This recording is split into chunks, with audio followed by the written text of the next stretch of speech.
कि अगर सड़क है तो आंगनबाड़ी सेंटर चलेगा, अगर सड़क है तो हमारा स्कूल चलेगा, अगर सड़क है तो हमारा हॉस्पिटल में डॉक्टर जाएगा, और अगर सड़क है तो एग्रीकल्चर, हॉर्टिकल्चर सब डिपार्टमेंट चलेंगे। अगर सड़क नहीं है तो बहुत मुश्किल है। सबसे पहले मैं मर्कजी सरकार और LG सरकार व DC रियासी को दिल की अमीर गहराइयों से मुबारकबाद पेश करना चाहता हूँ कि 70 साल आज़ादी के बाद अब पहली बार एक ऐतिहासिक दिन है कि 4 बड़े department, agriculture, horticulture, animal husbandry और फिशरी के डायरेक्टोरेट यहाँ पहुँचे। ये एक बड़ी बात है। मेरे अपने इस जो मेरी लाइफ है इसमें पहली बार ऐसा मैंने देखा है मोहर के अंदर। और उसके साथ DC साहब भी थे। लोगों ने ज़्यादातर आज का जो विषय था वो हॉर्टिकल्चर, एग्रीकल्चर, एनिमल हस्बेंड्री पर था, और इसमें कैसे हमने ये प्रोडक्शन को बढ़ाना है और अनएम्प्लॉयमेंट को कैसे ख़त्म करना है, गरीब लोगों को कैसे सहायता करनी है, और इस पर कैंप भी लगाए जाएंगे। यही ज़्यादा विषय रहा। उसके साथ साथ दूसरे विषय भी हमने रखे, जैसे सड़कों की हालत खस्ता है, खासकर प्रधानमंत्री ग्रामीण सड़क योजना की हालत जो हमने बयान की अंदर लोगों ने, सभी ने बोला कि सड़क होगी तो सब कुछ होगा। अगर सड़क है तो एग्रीकल्चर का डिपार्टमेंट भी फंक्शन करेगा, एजुकेशन का डिपार्टमेंट भी काम करेगा, हेल्थ का भी करेगा, और सभी लोग खुशी से आएंगे यहाँ पर काम करेंगे। लेकिन जैसा ये चल रहा है, प्रधानमंत्री ग्रामीण सड़क योजना का महकमा जैसे ये काम कर रहा है, तो ये फेल होने के धाने पर है आज की डेट में। और इस पर सभी लोगों ने जोर से अपील की है। DC साहब ने एश्योरेंस दी है कि जो भी चीज़ें आज डिस्कस हुई हैं, खासकर ये एग्रीकल्चर सेक्टर का या हार्टिकल्चर का या दूसरे डिपार्टमेंट का, उस पर सभी ऑफिसर्स ने, डायरेक्टर साहब ने, सब ने नोट किया है। और सड़कों के बारे में एक स्पेशल मीटिंग के लिए हमने रिक्वेस्ट की है कि उसमें चीफ PMGSY, चीफ PWD और नीचे जितनी भी टीम है इनकी अप टू JE लेवल, एक दिन रियासी के अंदर एक मीटिंग रखी जाए और यहाँ के जो भी हमारे नुमाइंदे हैं इनको भी कॉल किया जाए ताकि हम इसका हल निकाल सकें। सर, माइनिंग को लेकर क्या कहा? लोगों ने शोर भी उठाया था कि माइनिंग खोली जाए। सर, उसके लिए DC साहब ने क्या कहा? माइनिंग बहुत इंपॉर्टेंट विषय है और माइनिंग के लिए भी बात हुई। DC साहब ने एश्योरेंस दी है कि इसके लिए मैं अलग से आपको कॉल करता हूँ। एक कमेटी गठन कर रहे हैं और उसमें माइनिंग का इशू डिस्कस किया जाएगा। लेकिन माइनिंग की जो असली प्रॉब्लम है उस पर कोई बात नहीं करता है। माइनिंग की असली प्रॉब्लम यह है कि एनवायरमेंटल क्लियरेंस की प्रॉब्लम है, वो सेक्रेटरीट से होती है। उसमें कोई 11 लोग हैं IAS कैडर के। अब यहाँ पर आप जानते हैं कि सुंगड़ी ब्लॉक हो गया, अरनास के 2 ब्लॉक हैं, सुंगड़ी का है, धमनी का है। इनकी जो पब्लिक हियरिंग जो लास्ट स्टेज होती है माइनिंग की, जो ब्लॉक की अलॉटमेंट के लिए, वो हो चुका है। अब एक ही स्टेज बची है, वो है एनवायरमेंटल पोल्यूशन की क्लियरेंस, वो सेक्रेटरीट से होती है, उसकी वजह से डिले है। अब उस पर भी DC साहब ने कहा कि उसके लिए भी एक स्पेशल मीटिंग होगी और उस पर जो भी कार्रवाई करनी होगी वो करेंगे।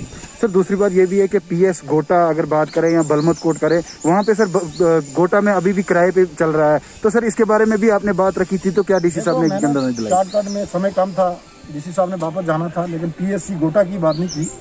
मैंने PSC देवल की बात की जो 10 सालों से बैरान पड़ा है। जितना काम हुआ है उसको भी टेकअप नहीं किया डिपार्टमेंट ने। मैंने PSC बलमत कोट की बात की जो प्लस्तर होके, सफेदी वाइट वॉश होके 12 सालों से ऐसे पड़ा है, उसमें जानवर घूम रहे हैं।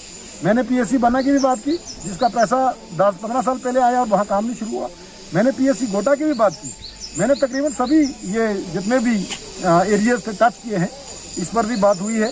और मैं ये कहना चाहूँगा कि 2 महकमे, एक तो PMGSY और हेल्थ डिपार्टमेंट, अगर इन पर गौर नहीं किया जाएगा तो ये करोड़ों क्या अरबों खरबों रुपये सरकार के जो बर्बाद हो चुके हैं, क्योंकि ठेकेदारों ने काम करके आधा छोड़ दिया है। कोई ब्रिज नहीं बन रहा है। इसी तरह PSC की जितनी भी हमारी हेल्थ सेक्टर के अंदर जितनी भी बिल्डिंग्स बनी है, जो बनी है उसको टेकअप नहीं किया गया। रीज़न क्या है वो डिपार्टमेंट जानता होगा, और कोई रास्ते में लटकी हुई और सभी प्राइवेट बिल्डिंग्स में चल रहे हैं। सर, आए रोज आप भी प्रेस कॉन्फ्रेंस करते रहते हैं रोडों के ऊपर। सर, आप भी एक भाजपा के माने हुए एक नेता हैं, तो सर क्या आपकी नहीं सुनवाई होती है? नहीं, सुनवाई होती है। अगर ये प्रधानमंत्री ग्रामीण सड़क योजना स्कीम है तो भाजपा ने दी है। ये अटल जी का एक सपना था कि हर गांव को रोड देना है। लेकिन दुख की यह बात है कि 2004 के बाद जो 14 तक सरकारें रहीं, उन्होंने इन स्कीमों को फेल करने के धाने पर पहुंचा दिया है। अब इनका जो काम था वो लटका के रखा। 12 जिस प्रोजेक्ट का पीरियड ऑफ कंप्लीशन 18 महीने या 3 साल होता है, मैक्सिमम 3 साल में हमने एक प्रोजेक्ट को कंप्लीट करके A to Z देना है। और जब भी PMGSY का कोई प्रोजेक्ट आता है उसका पूरी फंडिंग जो है एट ए टाइम होती है A to Z। लेकिन अफसोस की यह बात है कि पुरानी सरकारों के जो गपले हैं और पुराने जो ऑफिसरों के गपले ठेकेदारी की मिली भगत से उन्होंने क्या किया है, हर एक रोड का पैसा अर्ध भर करके निकाल दिया है। ठेकेदार भाग गया है, उस पर किसी ने कोई कार्रवाई नहीं की। अब हम उस पर शिकंजा कस रहे हैं। और मैं आपके माध्यम से ये कहना चाहता हूँ कि मेरा टॉपिक ही यही रहेगा, मैंने बाकी किसी की बात नहीं करनी है, क्योंकि मैंने अंदर मीटिंग में ये बोला है कि अगर सड़क है तो आंगनबाड़ी सेंटर चलेगा, अगर सड़क है तो हमारा स्कूल चलेगा, अगर सड़क है तो हमारा हॉस्पिटल में डॉक्टर जाएगा, और अगर सड़क है तो एग्रीकल्चर, हॉर्टिकल्चर सब डिपार्टमेंट चलेंगे। अगर सड़क नहीं है तो बहुत मुश्किल है, क्योंकि आज आप एक ट्रेंड देख रहे हैं कि महिला जो लेडीज ज़्यादा आ रही हैं, चाहे वो डॉक्टर्स हैं, चाहे एग्रीकल्चर डिपार्टमेंट में है। आप मुझे बताइए कि कौन सी फीमेल बगोदा साहब के लिए पैदल चल के एक दिन का रास्ता हम पहाड़ी जो देसी लोगों को लगता है, और वो कौन सी लेडी जम्मू की आपकी डॉक्टर जब बगोदा जाएगी या बना में जाएगी। इसलिए सड़कों को अगर ठीक करोगे तो सब ठीक हो जाएगा। सर एसडीएम की कुर्सी को लेकर के आपने इस पर भी चर्चा हुआ, इस पर बहुत सारे लोगों ने क्वेश्चन किए, और इस पर भी हमें एश्योरेंस दी है, और हमें थोड़ा सा टाइम देना चाहिए, 15-20 दिन के। डीसी साहब बड़े होनहार हैं, मुझे लगता है काम करेंगे। और मैंने ये भी बताया कि डीसी मैडम भी बड़ी एक्टिव थी, यहाँ आते रहे, हमें एश्योरेंस मिलती रही कि ये हो जाएगा, लेकिन नहीं हुआ जो होना चाहिए था, और वो ना कहीं आगे भी हो जाए। बताइए कि डीसी साहब ने आपको क्या यकीन दिलाई? देखिए, मैं मीडिया का शुक्रगुजार हूँ कि हालिया कुछ दिन पहले हमने जम्मू से ऑनरेबल लेफ्टिनेंट गवर्नर साहब को और डिप्टी कमिश्नर साहब को दावत दी थी, और मैं उनका दिल की गहराई से शुक्रिया अदा करता हूँ। आज पहली बार हुआ है कि 1947 के बाद फर्स्ट बार मोहर में 5 डायरेक्टर आए हैं। मैं उन तमाम डायरेक्टर साहिबान का, डिप्टी कमिश्नर साहब का और लेफ्टिनेंट गवर्नर साहब का मशकूर हूँ।